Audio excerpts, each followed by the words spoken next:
Some of our Christmas traditions can be a bit misleading. We Three Kings of Orient, for example... Sounds nice, sung in a carol service, but the Bible doesn't say that they were kings, or that there were three of them, and Orient is probably stretching it a little bit. They were most likely from Persia, modern-day Iraq and Iran. Only really the Orient, because the word comes from the Latin for east. OK, so how about some wise men from the east? Better. Men, probably, but wise... Yes, I'm going to stand up for them on wise. They saw the star. They knew it was announcing the birth of Jesus, so they travelled to Bethlehem to see him. Yes, they did see the star, and yes, they did travel. But they didn't go to Bethlehem, not straight away. They went to Jerusalem. Because they were looking for a newborn king. So they went to where newborn royalty tends to be found, the seat of government, the capital city. They were looking for the king of the Jews. Kings were all about might and power.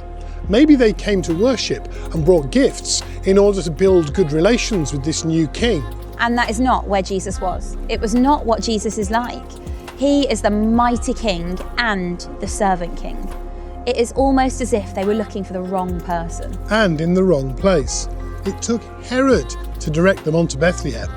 Of course, Herod had his own agenda and gave them careful instructions to report back as soon as they had found the child.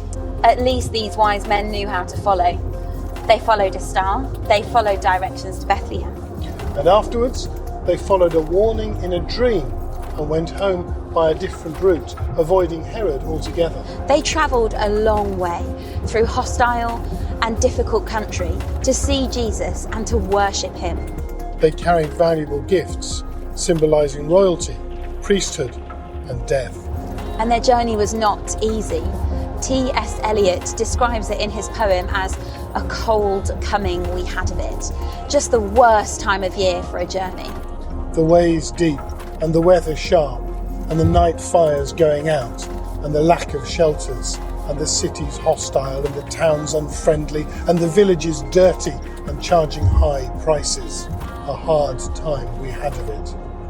It was a long, difficult and dangerous journey, one that could have easily been avoided. After all, no one else recognised God's signal and crossed borders to follow a star. No one else was making this trip. So there was wisdom. Wisdom to see God in action and to respond. Wisdom to step out, risk everything and remain faithful on a long and difficult journey. And wisdom to recognise Jesus when they finally reached him, to see a mother and her baby, and to bow down and worship him. But not yet. For now, let's leave them on their journey, camping out in the cold of a desert night, travelling, seeking, expecting, waiting.